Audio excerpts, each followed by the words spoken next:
우리가 흔히 품꾼들 비유라고 하는 말씀을 함께 나누려고 합니다. 몇 번 반복해서 말씀드렸습니다만 지금 우리가 예수님께서 설교하신 내용을 살펴보고 있습니다.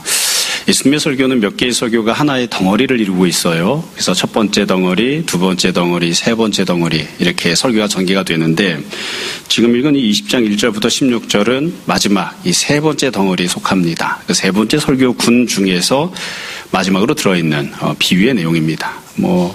본문을 조금 면밀하게 보시길 원하시면 쭉 설교 내용들을 살펴보시면 각각의 설교군들, 각각의 덩어리들마다 중요한 비유들이 하나씩 들어있습니다. 지금도 마찬가지로 이제 비유가 들어있어요. 그래서 엄밀하게 이야기하면 앞부분에 나왔던 예수님의 두 가지 설교 말씀을 염두에 두고 그 내용에 대해서 조금 더 상세하게 말씀하시는 혹은 관련된 내용으로 생각하고 이 본문 내용을 보면 더 좋을 것 같습니다. 잘 기억이 안 나시면 나중에 집에 가셔서 또 읽어보시고 또 좀 생각해 보시면 될 것 같습니다. 내용이 어렵지 않죠. 너무나 유명한 내용이고 또 본문이 쉬운 것이어서 우리가 이런 비유 말씀을 읽을 때 늘 말씀드리지만 너무 깊은 의미를 찾으려고 하지 말고 그냥 당연한 것을 당연하게 그냥 잘 받으시면 됩니다. 이 비유 내용을 보시면 세부적으로 세 가지 내용으로 본문이 전개가 됩니다. 처음에는 품꾼을 불러서 일을 시키는 내용, 두 번째는 품삯을 주는 내용, 마지막 세 번째가 이에 대해서 불평하고 주님이 대답하시는 내용입니다. 물론 제일 중요한 내용은 맨 끝에 나오는 예수님의 대답입니다. 자, 먼저 첫 번째 내용부터 볼게요. 1절부터 7절까지 보면 품꾼을 불러다 일을 시키는 내용이 나오는데 제일 처음 1절에 이렇게 시작합니다. 천국은 마치 품꾼을 얻어 포도원에 들여보내려고 이른 아침에 나간 집주인과 같다. 그래서 이 비유의 핵심 주제가 무엇인지 명확하게 처음부터 나오죠. 핵심 주제는 천국입니다. 그러니까 이 비유 내용을 읽으면서 우리가 지금 이게 천국에 대해서 말씀하시는 것이구나 이 생각을 하고 이 비유 내용을 보시면 됩니다. 천국에 대해서 여러 가지 측면이 있을 거예요. 천국이 어떻게 생겼는가, 천국이 얼마나 영광스러운가 이런 부분도 있겠지만 이 비유에서 핵심을 두고 있는 것은 어떻게 해야 천국에 들어가는가, 그러니까 누가 천국을 받을 수 있는가, 이게 이 비유의 핵심 주제입니다. 동시에 보면 1절의 끝부분에 보면 아예 딱 부러지게 설명을 해놨죠. 이른 아침에 나간 집주인과 같다. 그러니까 천국은 집주인과 같다. 그래서 핵심 인물은 집주인입니다. 이 비유 주제를 잡을 때 혹은 제목을 잡을 때 제가 아까 품꾼들 비유 이렇게 말씀드렸지만 품꾼들은 하나도 안 중요합니다. 그러니까 천국에 대해서 이야기를 하면서 천국에 주인이 있는 거예요. 그 주인이 어떻게 행동을 하는가, 집주인이 어떻게 행동하는가, 이것을 이제 기준으로 비유가 전개가 됩니다. 그러니까 좀 얼핏 어찌 보면 좀 이상할 수도 있지만 내가 만약에 천국에 들어간다고 하면 내가 어떻게 해야만 천국에 들어갈까, 여기에 대해서는 한마디도 안 나와요. 천국에 들어가는 것은 천국에 주인이 있는데 그 집주인이, 포도원 주인이 어떻게 하는가, 여기에 대해서 초점을 두고 예수님께서 비유를 말씀하십니다. 이 비유 내용을 보시면 우리가 흔히 아는 장터에서 일꾼을 데려다 일을 시키는 거죠. 그러니까 우리식으로 이야기하면 인력시장에서 사람을 데려다가 일을 시키는 그런 내용입니다. 아마 요즘은 청년들이 대학교 들어갔을 때 인력시장에 나가서 알바를 하거나 주로 이렇게 하진 않죠. 햄버거 가게에 가서 하든 아니면 커피숍에 가서 하든 이렇게 일을 하죠. 근데 제가 대학을 다닐 때만 해도 인력시장에 나가서 그냥 날품팔이 일을 하는 거, 그게 어찌 보면 좀 유행처럼 그래서 저도 이렇게 인력시장에 나가서 하루치씩 이렇게 나가서 일을 해본 적들이 있었거든요. 그러니까 교회 가서 아침에 새벽기도 마치면 인력시장에 가서 사무실에 등록해놓고 기다리면 사람을 데리고 가는 사람이 오죠. 그리고 와서 이제 찾아갑니다. 어디 쪽에 가서 일주일 일할 사람, 어디 가서 3일 일할 사람, 오늘 하루만 일할 사람, 그리고 품삯을 얘기해 준다고요. 우린 일당 얼마다. 제가 대학교 다닐 때는 하루 일당이 주로 5만 원이었습니다. 그럼 5만 원 받는다 하면 이제 부수적으로 주는 것들을 이야기하죠. 담배 2갑을 준다, 라면을 준다, 준다. 그러고서 일할 사람 손 들으세요. 그러면 손을 들면 사람 데리러 온 사람이 일단 저 같은 사람은 제외시키고 데리고 가죠. 데리고 가면 골골해가지고 일 시켜 먹기가 어렵게 생겼잖아요. 일단 좀 이렇게 떡대가 괜찮고 가서 일 부려 먹어도 양심의 가책을 안 받을 만한 우리 상교 같은 형제들, 피아노는 좀 틀려도 일은 잘할 것 같잖아요. 그러니까 이런 사람들을 주로 데리고 가면 그러면 이제 소개했던 사무실에서 10%를 떼어가죠. 저희 때 이제 인력시장 나가면 제일 좋은 게 현찰 박치기예요. 현찰로 줍니다. 그 5만 원 받으면 이제 5천 원을 사무소에 떼어주고 4만 5천 원 이제 가지고 가는. 그렇게 이제 하는 거죠. 그래서 여기도 마찬가지예요. 이런 식의 내용인 거죠. 제가 예전에 이 본문으로 몇 번 설교를 했는데 지금 제가 살고 있는 동네를 가다 보면 현대시장이라고 하는 곳을 거쳐갑니다. 근데 그 현대시장이 예전부터 오랫동안 인력시장이 서던 곳이어서 예전에 새벽 기도회를 갈 때 보면 아저씨들이 값에 쭉 그렇게 서 있었어요. 그럼 일꾼들 찾으러 이제 사람들이 와서 이제 데리고 싣고 가죠. 좀 오래 가는 데는 봉고차 갖고 와서 싣고 가고 이렇게 했던 생각이 납니다. 뭐 요즘 청년들은 이게 익숙하지 않아서 잘 마음에 안 와닿을지도 모르겠는데 아마 예수님 당시에도 이렇게 인력시장들이 있고 사람들 품꾼을 데려다가 날품팔이로 일을 쓰고 돈을 주고 이런 것들이 익숙했던 것인지라 아마 쉬운 비유로 이 내용을 말씀하셨던 게 아닌가 싶습니다. 자, 그러면 이 집주인이 어떻게 품꾼들, 일꾼들을 데리고 갔는가? 2절부터 7절까지를 보면 모두 5번에 걸쳐서 일꾼을 데리고 가는 장면이 나옵니다. 첫 장면이 2절이에요. 1절 뒷부분에 보면 이른 아침에 나간 이렇게 되어 있죠.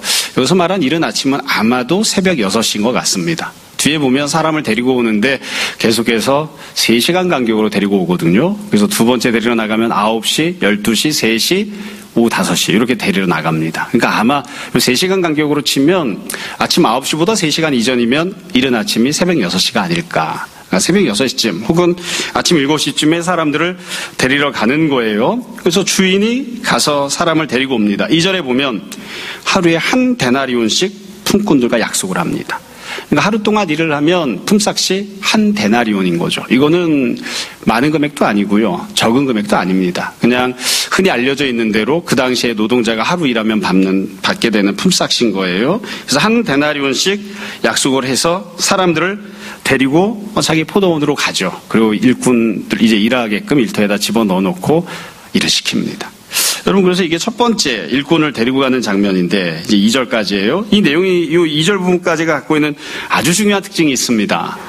뒤에 가면 그렇지 않은데 이 2절까지가 지극히 정상적인 일반적인 모습입니다. 여기서는 아무도 이의를 제기할 수도 없고 뭐 그렇게 했는가 보다 이렇게 싶은 그런 모습인 거예요. 새벽에 가서 사람들 불러서 일터에다가 집어넣어 놓고 일을 시키는 그런 모습이니까 뭐 다 이렇게 하는 거지 이렇게 생각할 수 있는 부분이에요.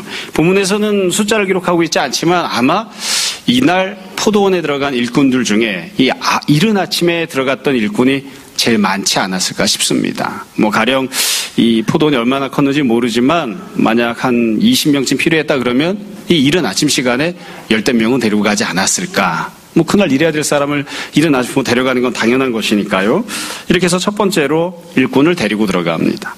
자, 두 번째로 데리러 나오는 내용이 3절과 4절에 나오는데 3절에 보시면 제3시에 나가보니 이렇게 시작합니다. 제3시라는 건 우리식으로 이야기하면 오전 9시입니다. 참 오전 9시에 또 사람을 데리러 나갔다 이거예요. 저는 이런 부분을 보면 뭐 계속 뒷부분 계속 말씀드리겠습니다만 상식적으로 혹은 일반적인 관행으로 놓고 봤을 때 별로 잘 이해하기 어려운 부분이에요. 뭐 때문에 9시에 또 데리러 나갔을까? 사실은 사람이 일을 시키려면 어떻게 하는 게 맞을까요? 아침 6시에 한꺼번에 다 데리고 가야지. 또 귀찮게 나와서 또 사람을 데리러 왔단 말이에요. 제가 가끔 농담처럼 이야기를 하지만 아침 9시 되면 이미 요즘도 이렇게 막노동 시키는 사람들은 아침 9시 되면 새참 먹습니다. 새참 먹어요. 제가 대학교 갔을 때는 대학생 때 이렇게 알바를 갔을 때는 아침 9시 되면 담배를 줬습니다. 전 담배를 안 피니까 담배를 안 주면 좋겠는데 담배를 주고 담배 피는 시간을 든다고요. 여러분 아침 6시에서 9시까지 땅을 파면요. 허리가 끊어질 것처럼 힘듭니다. 해는 왜 그렇게 징그럽게 긴지 모르겠어요. 이제 9시야? 이제 이런 판인데 이제 9시에 또 집주인이 가서 일꾼들을 데리러 온 거예요. 이 표현을 잘 보세요. 그 뒤에 보시면 3절에 이렇게 써 있죠. 장터에 놀고 서 있는 사람들이 또 있었다. 참 이거 잔인하지만 현실 그대로 써놓은 거예요. 이분들은 뭐 맘 편해서 놀고 있겠습니까? 근데 그냥 놀고 있는 놈들이 있다. 놀고 서 있는 사람들이 있었다. 이렇게 써놓았어요. 잘 보시면 똑같은 이야기를 계속 반복해서 할 건데 그래서 일꾼을 데려가는 내용을 보면 집주인의 입장에서 쓰지 않았어요. 가령 아직 일할 거리가 많이 있어서 일꾼이 필요했다. 이런 식의 표현은 등장하지 않습니다. 그냥 일꾼들 중심으로 써놓은 거예요. 놀고 있는 사람들이 있었다. 서 있는 사람들이 있었다. 그래서 표현 자체가 굉장히 좀 징그럽기는 하지만 현실적으로 표현을 한 거예요. 지금 과연 포도원 주인에게 또 다른 일꾼이 필요한 것일까? 일이 얼마나 많았던 것일까? 모릅니다. 근데 그냥 놀고 있는 사람들이 서 있으니까 그들을 데리고 온 것으로 그렇게 써 있는 거죠. 4절에 보면 포도원 주인이 그들에게 말을 합니다. 너희도 포도원에 들어가라. 내가 너희에게 상당하게 주리라 하니 그들이 따라갔다. 이렇게 되어 있습니다. 이거 보면 포도원 주인이 사람들을 데리고 가는 거죠. 제가 이 헬라어 본문을 다시 한번 찾아봤어요. 너희에게 상당하게 주리라 했는데 상당하게 준다는 건 무슨 뜻일까? 상당하게 준다. 헬라어 본문으로는 이 단어가 디카이오스라는 단어입니다. 우리가 잘 알고 있는 단어인데요. 의롭게, 정의롭게 주리라. 이렇게 표현을 한 거예요. 그러니까 이 주인이 사실 데리고 가면서 내가 한 데나리온을 똑같이 주마. 이렇게 얘기하고 데리고 간 건 아닙니다. 적절하게, 타당하게, 의롭게 내가 품삯을 줄 테니까 너희도 가서 일을 하자 하고 이제 데리고 간 거죠.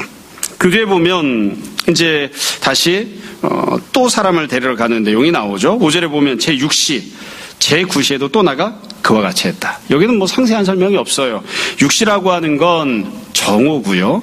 9시는 오후 3시입니다. 그러니까 지금 첫 번째 이른 아침에, 두 번째 오전 9시에, 세 번째 정오에, 네 번째 오후 3시에 사람을 부르러 가서 데리고 온 거죠. 그리고 나서는 다 이제 일시키러 들어간 겁니다. 마지막 장면이 6절부터 7절까지 나옵니다. 6절에 보시면 시간이 나오죠. 제11시에도 나가보니, 11시라고 하는 건 오후 5시입니다. 사람이 왜 이 앞부분 계속 다 3시간 간격인데 지금만 2시간 간격일까? 간단합니다. 오후 6시가 되면 일 끝납니다. 요즘도 일할 때 이런 공사장이나 이런 데서 일하시는 분들은 해 뜨면 일 시작해서 오후 3, 4시 되면 일 마무리하죠. 그러니까 보통 직장인들은 6시에 퇴근하지만 이런 데서 공사장에서 일하시는 분들은 오후 4시, 5시 되면 다 끝납니다. 끝내고 다 퇴근하시거든요. 그러니까 지금 여기서 오후 5시에 데리러 나갔다. 1시간 더 있으면 끝나는 거예요.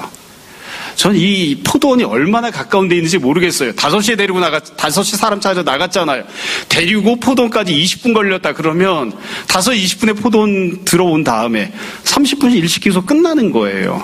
근데 지금 오후 5시에 사람을 데리러 또 나갔습니다. 자, 그 뒤에도 보면 이렇게 돼 있죠. 6절 다시 한번 보세요. 이렇게 돼 있습니다. 서 있는 사람들이 또 있는지라. 성경 기록할 때 좀 미안했나 봐요. 놀고 서 있는 사람들이 있었던 거죠. 여전히 놀고 서 있는 사람들이 여기에 또 있었습니다. 그러니까 이 집주인이 물어봐요. 6절 끝에 이르되 너희는 어찌하여 종일토록 놀고 여기 서 있느냐? 왜 하루 종일 여기 놀고 서 있느냐? 이렇게 질문을 한 거예요. 개인적으로는 좀 답답한 면이 있습니다. 뭐냐면 제가 만약에 이렇게 일하러 나갔는데 하루 종일 아무것도 할 수 없어서 오후 5시까지 놀고 서 있었다. 저 같으면 여기 안 서 있고 어디 가서 휴지라도 주우러 갔을 것 같아요. 이분들은 도대체 어떻게 먹고 살겠다는 건지 잘 모르겠어요. 오후 5시가 될 때까지 가만히 서 있다는 게 이게 저는 개인적으로는 잘 납득이 잘 가지 않습니다.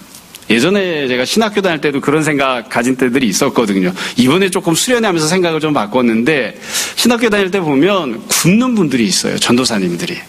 돈이 너무 없으니까 가서 점심밥을 먹을 게 없고 뭐 돈을 내고 이게 사 먹을 돈이 없는 거예요. 그러니까 학교에서 밥이 굉장히 비싸지도 않아요. 뭐 1,000원, 2,000원 이런데 그걸 사 먹을 돈이 없어서 굶어요. 그리고 다른 분들이 주는 식권을 받으러 가서 그걸 먹는다고요. 저는 그때 어떻게 생각했냐면 답답하다.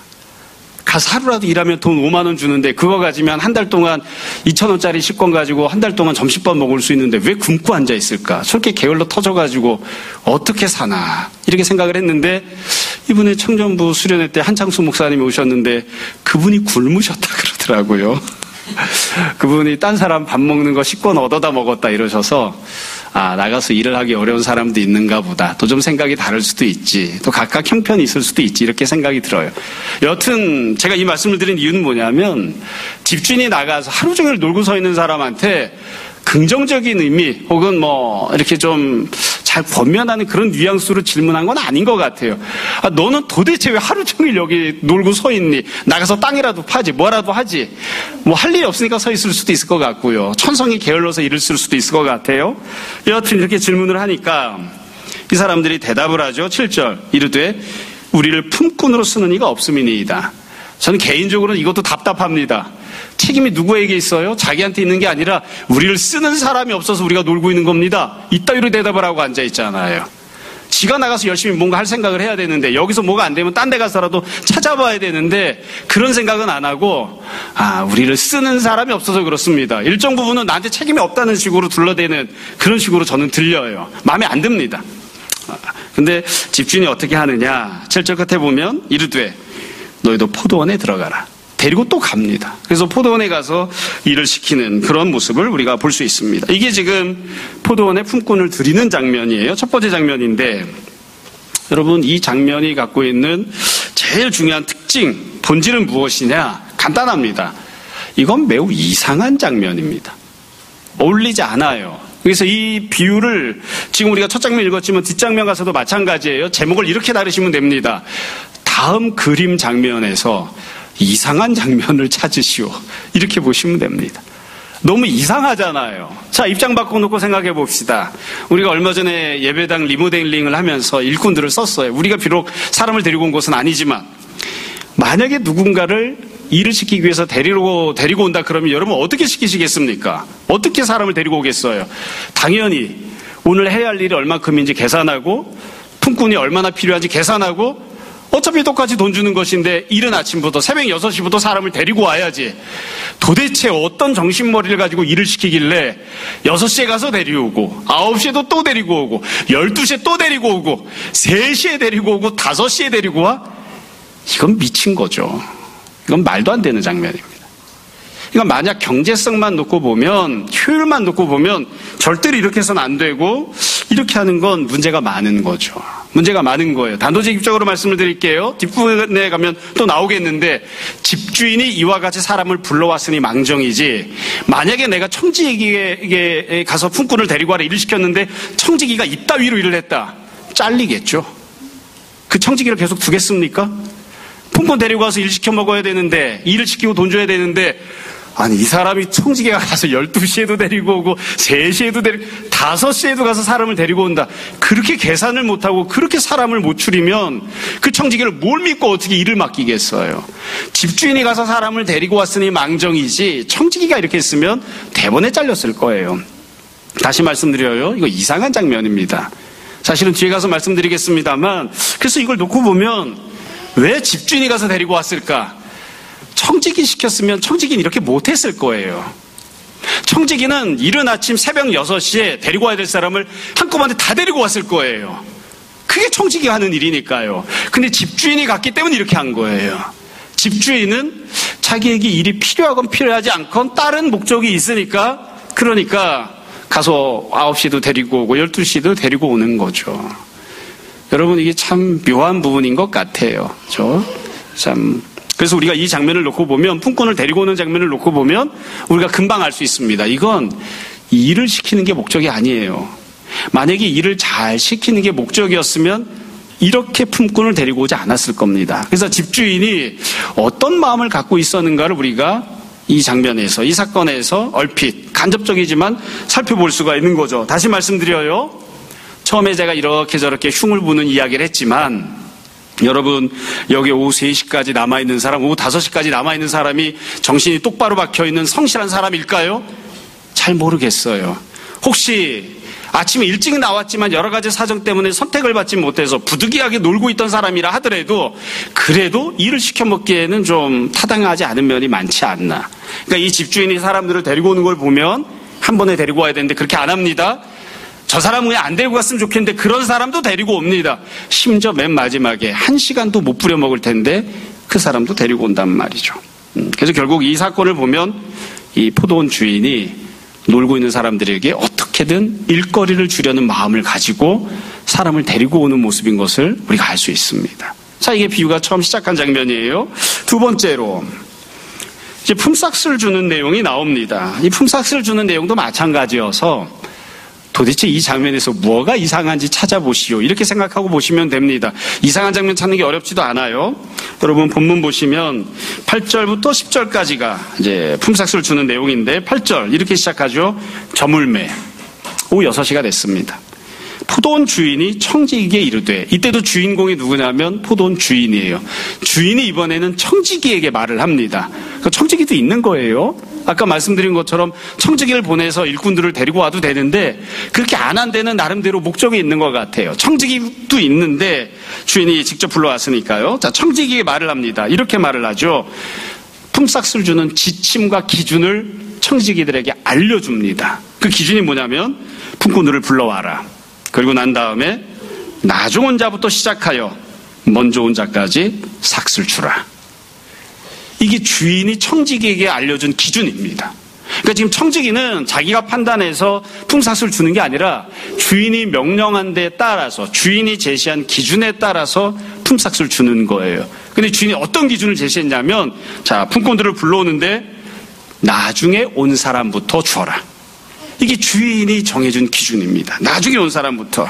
여러분 맨 끝에 보면 16절에 이렇게 돼 있죠. 이와 같이 나중된 자로서 먼저 되고 먼저 된 자로서 나중되리라. 이 내용이 어렵지 않아요. 나중에 와서 조금 일한 사람이 먼저 품삯을 받고 먼저 와서 오래 일한 사람은 나중에 품삯을 받게 된다. 그 뜻이에요. 나중에 와서 조금 일한 사람에게 먼저 내가 은혜를 베풀고 먼저 대가를 지불하겠다. 그걸 이제 예수님이 이 비유에서 말씀하시는 거죠. 여러분 이 부분에서 제일 중요한 거 이겁니다. 주인의 뜻이에요. 주인이 어떤 마음을 품고 있는가, 주인이 어떤 기준을 설정했는가, 그거를 기준으로 품삯을 주겠다는 겁니다. 그렇게. 자, 그럼 품삯을 어떻게 주었는가? 9절에 보시면 제일 처음에 제 11시 온 자들, 그러니까 오후 5시에 온 사람들이죠. 한 데나리온씩 받았습니다. 참 우리가 다 아는 내용이죠. 여러분 우리가 만약 오후 5시에 와서 일을 했다고 생각합시다. 얼만큼 받는 게 합당할까요? 얼만큼? 딴 사람은 하루 종일 일했잖아요. 근데 나는 지금 1시간밖에 일을 안 했잖아요. 왔다 갔다 하는 시간 치면 30분밖에 일을 안 했잖아요. 내가 얼마만큼 돈을 받는 게 합당합니까? 여러분들은 어떤지 모르시겠습니다만 저는 만약에 이렇게 산 데나리온을 받았다 그러면 다 못 받을 것 같습니다. 사람이 양심이 있지. 어떻게 이걸 다 받아요? 다 못 받습니다. 10분의 1만 받고 나머지는 됐습니다. 저는 제가 일한 만큼만 받겠습니다. 1시간이라도 불러주셔서 감사합니다. 저는 그럴 것 같아요. 여러분 보시기에 제가 그럴 사람으로 보이지 않습니까? 그렇죠? 사람이 어떻게? 사람이 공부했으면 공부한 만큼만 성적을 받아야지. 어떻게 찍은 게 맞기를 바래. 사람이 어떻게 자기가 일을 했으면 일한 대가만큼만 받아야지 어떻게 그 이상 받기를 바래. 그리고 그걸 냉큼 받아서 자기 주머니에 넣어? 그건 합당하지 않다. 사실은 그게 상식이에요. 그게 상식. 근데 지금 이 주인이 어떻게 하느냐? 정해진 대가만큼을 준다고요. 약속하지도 않았는데 한 데나리온 하루치 품삯을 준다고요. 이게 모든 사람들에게 적용하기는 어렵지만 제가 아이들 키우면서 아이들에게 그렇게 이야기했었습니다. 제가 어렸을 때 청년 때도 그랬다고요. 제가 청년일 때 대학에 들어갔더니만 과외 공부를 시작했는데 일주일에 2번, 한 번 가서 2시간씩 하면 30만 원을 줬습니다. 과외요. 그래서 제가 늘 마음속에 갖고 있던 생각이 있어요. 이거 합당하지 않다. 합당하지 않다. 내가 제공하는 이 노동의 대가가 과연 30만 원어치가 될까? 안 된다. 나는 30만 원어치를 내지 않고 30만 원어치 일을 하지 않았는데 30만 원을 지금 받고 있는 거야. 그래서 늘 마음이 괴로웠어요. 감사하게도 늘 여러 번 말씀드리지만 저는 꼴찌만 과외했거든요. 한 반에 59등의 과외를 시작했는데 58등을 데리고 왔어요. 2사람이 됐잖아요. 그러면 한 사람이 15만 원씩. 애들이 그때 알아요. 아, 하나를 더 데리고 오면 값이 더 내려가는구나. 그래서 57등을 데리고 옵니다. 57등, 58등, 59등. 그래서 한 사람이 10만 원씩. 나중에는 그렇게 과외를 하다가 야, 이렇게 해도 이것도 내가 과하게 받는 것 같은데 그래서 고민을 하다가 어떻게 해야 내가 알바를 하면서 내가 나가서 땅을 파자니 힘은 없고 어떻게 일을 하고 돈을 받는 게 합당할까? 그래서 저는 대학교 다닐 때 학원에 강사로 취직을 했었습니다. 그럼 이게 과외보단 낫지 않나? 그래서 강사로 취직해서 일주일 내내 가고 돈 받고 그랬더니만 학원 원장 선생님이 그래도 서울대생 이렇게 부려먹기 너무 미안하다고 과외를 또 붙여주셨어요. 나는 과외에서 돈 많이 받는 게 미안해서 취업했는데 사실은 그게 우리가 일반적으로 갖는 양심이에요. 일반적으로 갖는 양심. 사실은 한편으로 보면 일 조금 하고 돈 많이 받았으니까 너무 좋다 그렇게 생각할 수도 있지만 참 인간적으로는 그렇지 않은 게 기본적인 심성 아니겠습니까? 여하튼 나중에 온 사람에게 지금 한 데나리온을 다 준 거예요. 여러분 이 장면을 보면 역시 이것도 마찬가지여서 이 포도원 주인의 마음이 어떠했는지를 우리가 잘 알 수 있습니다. 이 주인은 오후 5시에 온 사람을 여러 측면에서 배려하고 있는 거죠. 만약에 순서를 바꾸어서 만약에 이른 아침에 온 사람에게 먼저 한 데나리온을 줬다고 칩시다. 그러면 정오나 오후 3시나 오후 5시 온 사람은 어떤 마음일까요? 나는 한 데나리온 받기는 어렵겠다 이런 마음을 갖겠죠. 이른 아침부터 하루 종일 일한 사람이 한 데나리온 받았으니까 난 1시간 일했으니까 나는 10분의 1좀 받지 않을까 아마 그렇게 생각했을 것 같아요. 근데 그런 염려를 없애주는 거예요. 오후 5시에 온 사람에게 제일 처음으로 한 데나리온을 다 줍니다. 그래서 이 집주인이 하는 행동을 놓고 보면 처음부터 끝까지 오후 늦게까지 일할 거리가 없어서 그날 어떻게 먹고 살아야 되나 근심하는 그 사람에게 하루치 품삯을 주려고 배려하는 모습을 우리가 볼 수 있습니다. 그래서 이렇게 해가지고 다 돈을 준 거예요. 그래서 10절에 보면 이렇게 돼 있죠. 먼저 온 자들이, 여기서 말하는 먼저 온 자들은 오후 3시 온 사람, 정오에 온 사람, 아침 9시 온 사람, 그리고 이른 아침에 온 사람이죠. 먼저 온 사람들이 어떻게 생각했느냐? 더 받을 줄 생각했습니다. 더 받을 것으로 생각했는데 그들도 한 데나리온씩 받은 거예요. 다 똑같이 한 데나리온씩. 그래서 이렇게 해서 이제 품삯을 나눠주는 것이 끝이 납니다. 그래서 이 품삯을 나눠주는 내용을 보면 모두가 다 한 데나리온씩 받은 거예요. 이른 아침에 온 사람이나 아니면 오후 5시 온 사람이나 모두가 다 한 데나리온씩 나눠 받습니다. 이러고 나서 이제 품삯 나눠주는 게 끝이 났어요. 자, 그 뒤에 이제 불평을 이야기하는 내용이 나옵니다. 11절부터 16절인데요. 이게 오늘 본문의 핵심이죠. 11절에 보면 받은 후에, 먼저 와서 일을 했던 사람이죠. 받은 후에 집주인을 원망합니다. 뭐라고 원망했느냐? 12절. 나중 온 이 사람들은 1시간밖에 일하지 않았습니다. 그런데 그들을 종일 수고하며 더위를 견딘 우리와 같게 하였나이까? 불평은 아주 간단해요. 왜 우리랑 똑같이 취급합니까? 저 사람은 우리보다 못한데 왜 저 사람을 우리와 똑같이 취급합니까? 이게 불평의 이유예요. 간단하죠. 뒤집으면 이거예요. 나는 저 사람과 다른데 왜 나를 저 사람과 똑같이 취급하십니까? 왜 저 사람을 나와 똑같이 취급하느냐? 뒤집으면 왜 나를 저 사람과 똑같이 취급하냐? 나는 저 사람과 다릅니다. 저 사람은 나와 다릅니다. 근데 왜 똑같은 품삯을 주어서 나를 저 녀석과 똑같은 사람으로 취급합니까? 이게 이제 불평을 제기하는 내용이에요. 여러분 이거 우리도 똑같이 질문 제기합니다. 우리가 늘 가끔 그런 이야기 하잖아요.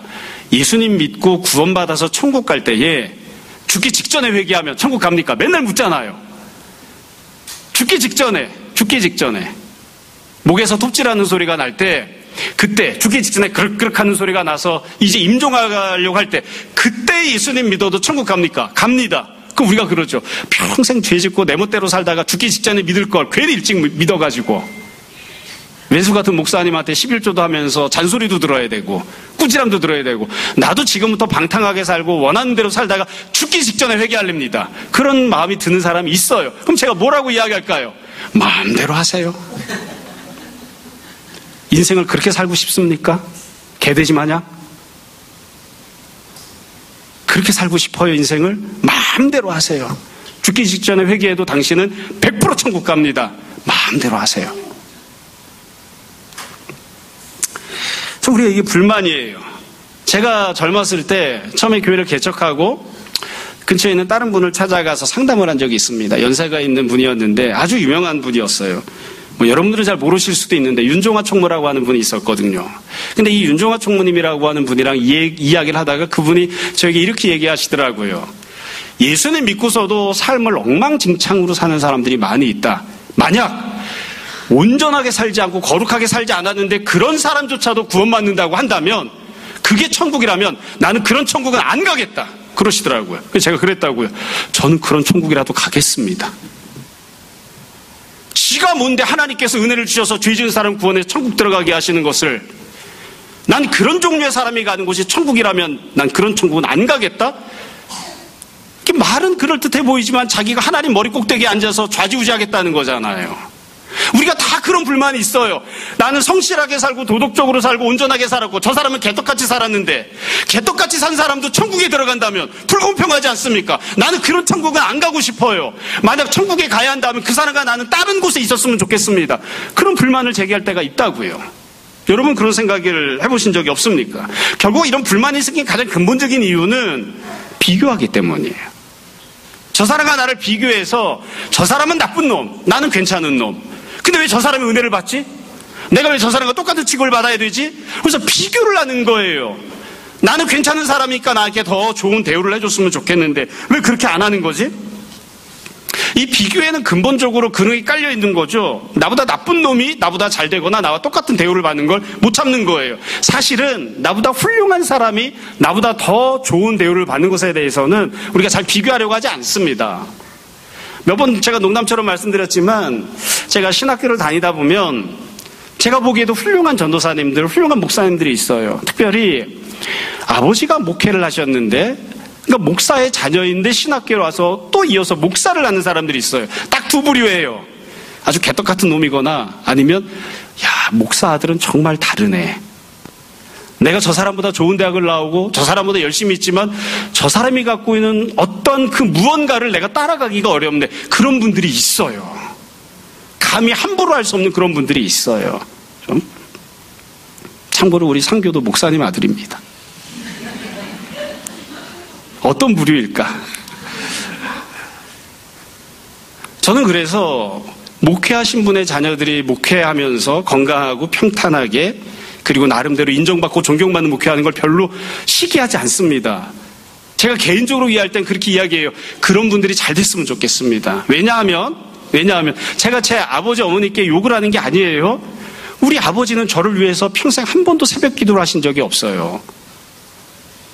그러나 그분의 아버지는 평생 자녀를 위해서 새벽 기도를 했잖아요. 그러니까 그분이 잘 됐으면 좋겠어요. 저보다 그분이 잘 되는 건 저는 이해합니다. 충분히 이해합니다. 그분이 잘 되는 것을 시기하지 않습니다.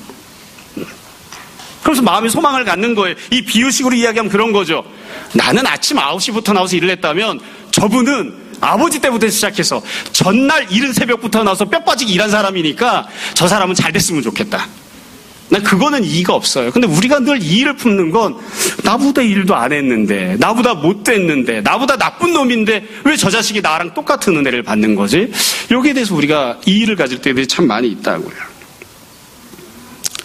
여기에 대해서 예수님이 대답하십니다. 13절부터 15절 내용이 어렵지 않아요. 그리고 이게 핵심이죠. 예수님이 대답하신 내용은 세부적으로 4가지로 풀어볼게요. 13절 주인이 그 중에 한 사람에게 대답하여 이르되 첫 번째, 친구여, 내가 너에게 잘못한 것이 없다. 네가 나와 한 데나리온의 약속을 하지 아니하였느냐. 네 것이나 가지고 가라. 예수님이 첫 번째 대답입니다. 예수님은 나는 너에게 한 데나리온을 주겠다고 약속을 했고 그 약속을 너에게 다 지켰다. 근데 뭐가 문제가 되느냐. 만약 예수님께서 한 데나리온을 주겠다고 하신 다음에 절반만 주시거나 아니면 10분의 1은 깔아놓자 이렇게 하셨으면 문제가 되겠지만 약속한 것을 다 주셨다는 거예요. 이게 사실 매우 중요합니다. 우리가 하나님 앞에 불만을 가질 때 생각해 봐야 돼요. 과연 하나님이 나에게 약속하신 것, 하나님이 나를 위해 계획하고 계신 것, 그것을 안 주셨기 때문에 내가 불만을 하는 건가? 아니면 하나님이 나에게 약속해 주신 것을 내가 다 받았는데도 내 욕심이, 내 생각이, 내 계획이 하나님이 주시겠다고 하는 것 이상의 것들을 갖고 있기 때문에 그래서 내가 불평하고 원망하는 것인가? 잘 생각해 봐야 됩니다. 잘 생각해 봐야 돼요. 두 번째로 예수님께서 대답하신 건 이거예요. 두 번째. 그 뒤에 보시면 14절에 이렇게 돼 있죠. 나중은 이 사람에게 너에게 대우하는 것과 똑같이 대우해 주는 것, 그것이 내 뜻이다.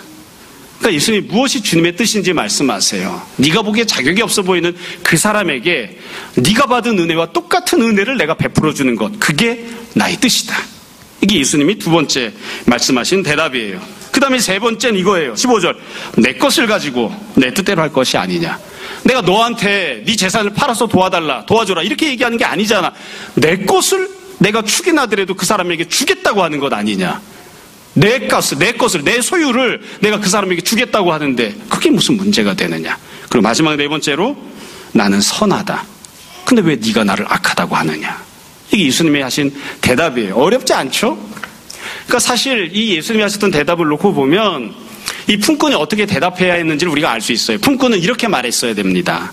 이른 아침에 와서 하루 종일 일하고 한 데나리온 이 품삯을 받은 사람이 이렇게 대답해야 돼요. 첫 번째, 역순으로 이야기하면 이거죠. 당신은 선하십니다. 이렇게 대답했어야 돼요. 당신이 그 오후 늦게 와서 일한 사람에게 돈을 주면 당신 재산이 축이나는 건데 당신은 당신의 재산에 손해가 되더라도 그 사람에게 품삯을 다 주시네요. 당신은 선하십니다. 이렇게 대답했어야 돼요. 그렇지 않습니까? 그리고 이렇게 대답했어야 돼요. 품삯을 받은 다음에 약속하신 품삯을 깎지 않고 다 주셨으니 정말 감사합니다. 저에게 하루 일할 기회를 주시고 저에게 일터를 주셔서 제가 당신의 은혜로 오늘 하루 일용할 양식을 얻게 되었습니다. 품삯을 주시니 감사합니다. 이렇게 대답했어야죠. 근데 그게 지금 되지 못한 거죠. 여러분께서 지금 이 불평하는 이유를 우리가 딱 두 가지로 나눌 수 있습니다. 간단합니다. 두 가지 이유. 불평하는 이유. 자격이 없는 사람이 은혜를 받았기 때문에 불평하는 겁니다. 그렇죠? 오후 5시에 온 사람이 한 데나리온이나 받았잖아요. 자격이 없는데 그 사람이 은혜를 받았기 때문에 불평하는 거예요. 그럼 우리 이런 태도를 가지면 안 됩니다. 자격이 없는 사람이 은혜를 못 받았을 때 그거 당연한 거예요. 그럴 수도 있지. 그런데 자격이 없음에도 불구하고 그 사람이 은혜를 받으면 우리도 그 모습을 보고 기뻐해주고 축하해줘야 됩니다. 가끔씩 이야기하는 건데요. 제가 가끔 마음에 부담을 느낄 때가 있습니다. 그건 뭐냐면 제가 목회자의 양심으로 바라봤을 때 그 사람이 1번 신앙생활에서 온전하지 않아요. 2번 개인적인 생활에서도 합당하지 않아요. 그럼에도 불구하고 그 사람이 기도 제목을 부탁해서 제가 기도해 줘야 될 때 제가 개인적으로 굉장히 양심의 가책을 받습니다. 저렇게 신앙생활을 엉망으로 개판으로 했는데 저 사람이 원하는 걸 주님이 채워주시라고 내가 그렇게 주님께 기도해야 되나? 주님께서 저 사람이 원하는 거 채워주는 게 주님의 뜻이 아닌데 내가 주님께 그렇게 기도해야 되나? 저 사람은 무지하니까 세속적인 사람이니까 개인적인 욕심을 가지고 그렇게 이야기할 수 있지만 그렇게 기도할 수 있지만 주님이 그 사람에게 주시지 않을 게 거의 확실해 보이는데 내가 그렇게 기도해줘야 되나? 제가 목회자로서 갖고 있는 양심이에요. 그러나 제가 동시에 또 똑같이 품는 마음이 있습니다. 내가 봤을 때 그 사람이 그 은혜 받는 게 합당하지 않아요. 근데 주님이 그 사람에게 은혜를 주실 때가 있어요. 그때 제가 그 모습을 보고 주님 이건 합당하지 않습니다. 왜 기도하고 있는 저 사람에게는 기도를 응답하지 않으시고 저 개떡같이 신앙생활하는 저놈한테는 은혜를 주십니까? 그렇게 말하지는 않아요. 합당하지 않은 그 사람에게 주님이 은혜를 주셨으니까 감사해야죠. 주님 감사합니다. 그리고 이 은혜를 저 사람이 받았으니까 어떻게 해서든 이번에 저 사람이 은혜를 은혜로 인식하고 주님을 기뻐하고 섬기고 감사하고 신앙생활 더 열심히 하는 사람 되게 해주십시오. 그렇게 기도해요. 은혜 받기 합당하지 않은 사람에게 주님이 은혜 주신 거 그것 때문에 속상해하거나 그것 때문에 부해가 나거나 주님 이럴 수는 없는 거죠. 그렇게 불평할 필요는 없어요. 그렇게 불평해서도 안 되는 것이고요. 지금 불평하는 또 다른 두 번째 이유는 무엇인가요? 사실 이게 더 중요합니다. 왜 나한테는 이것밖에 안 해주십니까? 이것 때문에 불평하는 거잖아요. 옆에 있는 사람과 비교해 보면서 혹은 다른 이유 때문에 나는 더 많이 받을 자격을 갖고 있는데 왜 나에게는 더 많이 안 줍니까? 이것 때문에 불평하는 거잖아요. 예수님 대답이 뭐예요? 내가 너에게 약속한 거 다 주었다예요. 뒤집어 이야기하면 지금부터 내가 너에게 준 것 이상의 것을 요구하지 마라. 내가 너에게 약속한 것을 다 주지 않았느냐? 네가 원래 받아야 될 것을 내가 다 주지 않았느냐? 내가 너한테 주려고 했던 은혜는 여기까지야. 여기까지야. 내가 너를 향해 갖고 있던 계획도 여기까지야. 네가 나한테 구할 수 있는 것도 여기까지야. 더 구하지 마라. 욕심 부리지 마라. 근데 이것 때문에 우리가 불평하고 있는 거예요. 원래 처음에 아침에 출발할 때는 오늘 하루 일터를 얻어서 내가 한 데나리오만 얻을 수 있으면 얼마나 좋을까. 그게 기도 제목이었을 수도 있어요. 근데 그걸 얻었단 말이에요. 그런 다음에 무엇 때문에 불평하나요? 난 다른 걸 더 얻을 수 있는데, 더 받아야 되는데 왜 나한테 더 주지 않습니까? 이게 불평인 거예요. 사람은 다 그렇습니다.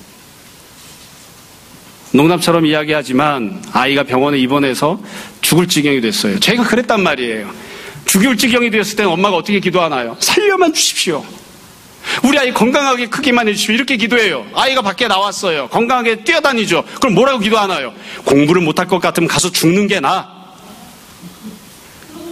사람은 그래요. 하나님이 우리에게 약속한 은혜가 있어요. 하나님이 그 약속한 은혜를 주셨다고요. 그 이상의 것을 구하면서 불평을 가지면 안 됩니다. 그건 하나님 뜻에 합당하지 않아요. 근데 우리는 다 불평을 해요. 자, 맨 마지막 구절입니다. 16절. 이와 같이 나중된 자로서 먼저 되고 먼저 된 자로서 나중되리라. 간단해요. 나중에 온 사람, 조금만 일한 사람이 먼저 이 품삯을 받았고요. 또 처음부터 와서 열심히 일한 사람은 나중에 품삯을 받았습니다. 여러분 예수님의 12제자들은 다 나중된 사람입니다. 다 나중된 사람들이에요. 예수님의 12제자들 중에 처음부터 신앙생활을 열심히 하고 율법 잘 지키고 가문 좋았던 사람 없습니다. 다 나중에 예수님 믿고 신앙생활하고 나중에 뒤늦게 열심을 냈던 사람들인 거죠. 근데 그 예수님의 제자들이 다 처음이 되잖아요. 자, 오늘 내용을 정리하겠습니다. 처음에 말씀드렸던 것처럼 비유 내용이 어렵지 않아요. 우리가 받아들이기 힘들어할 뿐이지. 이 비유를 통해서 우리가 몇 가지 다시 한번 앞에 드렸던 말씀을 반복해서 말씀드리려고 합니다. 첫 번째, 비유의 핵심 주제는 천국이죠. 천국은 어떻게 해야 들어가는 건가요? 내가 어떻게 해야 되나요? 내가 어떻게 해야 되는지에 대해서는 한마디도 없어요. 집주인이 은혜를 베풀어서 천국에 들어가는 겁니다. 우리는 다 은혜를 받아서 천국에 들어가는 사람들이지 내가 뭔가를 했기 때문에 천국에 들어가는 건 아닙니다. 앞부분에 보면 그렇게 이야기했죠. 예수님께서 부자 청년에게 네가 갖고 있는 재산을 다 팔아서 가난한 사람을 위해 구제하고 나를 따라와라. 그러면 네가 천국에서 상급이 있을 것이다. 그렇게 말씀하셨어요. 어찌 보면 그 말씀과 지금 이 비유는 아주 이 상반되는 비유예요. 여러분, 전 재산을 다 팔아서 구제한 사람도 천국에 갑니다. 이른 아침에 나와서 일한 사람도. 그러나 그렇지 못한 사람도 천국에 갑니다. 왜냐하면 천국은 사람이 무언가를 했기 때문에 그 업적으로 자기가 갖게 된 자격으로 가는 것이 아니라 하나님께서는 다 하실 수 있는 하나님께서 은혜를 베푸시기 때문에 가는 곳이 천국이기 때문이에요. 이른 아침부터 나와서 일한 사람도 천국에 가고 오후 5시에 나와서 일한 사람도 천국에 갑니다. 이유는 내가 일한 것에 대한 대가를 받는 것만이 아니라 하나님이 은혜를 베푸셔서 은혜를 받는 사람, 선물을 받는 사람이 천국에 가는 것이기 때문에 그렇습니다. 우리가 이것을 잘 기억해야 돼요. 그래서 하나님께서 자기가 갖고 계셨던 천국을 팔아서 우리에게 주시는 겁니다. 하나님이 손해를 보시기로 결정하신 거예요. 그래야 우리가 천국에 들어갑니다. 두 번째로 이 본문에서 구원을 받는 사람들이 어떤 마음을 가져야 하는지를 잘 생각했으면 좋겠습니다. 오후 5시에 와서 1시간 일하고 하루치 품삯을 받은 사람을 향해 어떤 마음을 가져야 되는가? 그 사람을 향해 두 종류의 마음이 본문에 나오죠. 하나는 주인의 마음입니다. 주인은 어떤 마음을 품나요? 오후 5시에 온 그 사람에게 어떻게든 한 데나리온을 주고자 하는 마음을 갖습니다. 반면 아침부터 와서 열심히 일했던 사람들은 오후 5시에 온 사람을 향해 어떤 마음을 갖나요? 불평하죠. 여러분, 그래서 이웃을 사랑한다고 하는 것은 무슨 뜻이냐?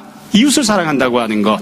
앞에서부터 계속해서 이웃사랑이 주제잖아요. 지금 천국과 관련해서 예수님 말씀하시는데 이웃을 사랑한다고 하는 것은 오후 5시에 와서 일한 사람을 향해 집주인이 가졌던 것과 똑같은 마음을 품어주는 게 이웃을 사랑하는 겁니다. 이렇게 마음을 가져야 돼요. 저 사람은 비록 오후 5시에 왔지만 1시간밖에 일을 안 했지만 하루씩 품삯을 받을 수 있었으면, 주인이 그런 은혜를 베풀어 주었으면 좋겠다. 그런 마음을 품는 게 이웃을 사랑하는 겁니다. 그런 마음을 가지라고 주님께서 지금 말씀하시는 거예요. 세 번째로 우리는 어떤 행동, 어떤 태도를, 어떤 마음가짐을 가져야 하는지 생각해 봤으면 좋겠습니다. 여러분, 이미 우리가 다 은혜를 받았어요. 품꾼으로 부름을 받아서 포도원에 들어갔어요. 여러분은 몇 시에 부름받은 사람이라고 생각하십니까? 몇 시에 부름을 받았을까요? 태어나면서부터 죽도록 충성하신 분 손 들어보십시오. 우리 중에 이른 아침부터 부름받아서 일한 사람 제가 보기엔 한 명도 없습니다.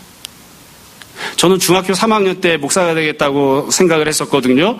일찍 잡아봤자 정오쯤부터, 그때부터 부름 받은 겁니다.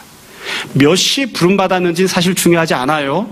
이른 아침부터 부름을 받았건 9시에 부름을 받았건 정오에 부름 받았건 오후 3시에 부름을 받았건 부름을 받았으면 포도원에 들어가서 그때부터 열심히 일을 하면 됩니다.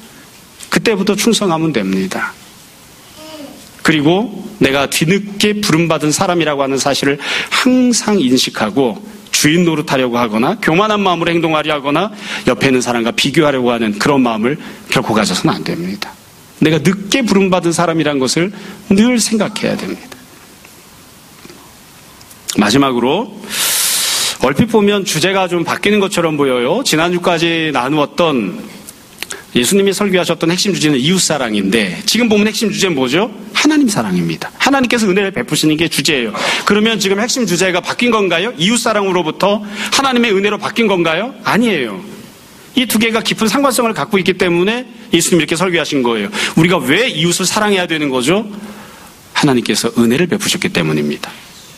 만약 우리가 하나님으로부터 은혜를 받지 않았다면 이웃을 사랑하지 않아도 됩니다. 만약 우리가 1만 달란트 빚을 탕감받지 않았다면 100데나리온 나에게 빚진 자를 탕감해 주지 않아도 됩니다.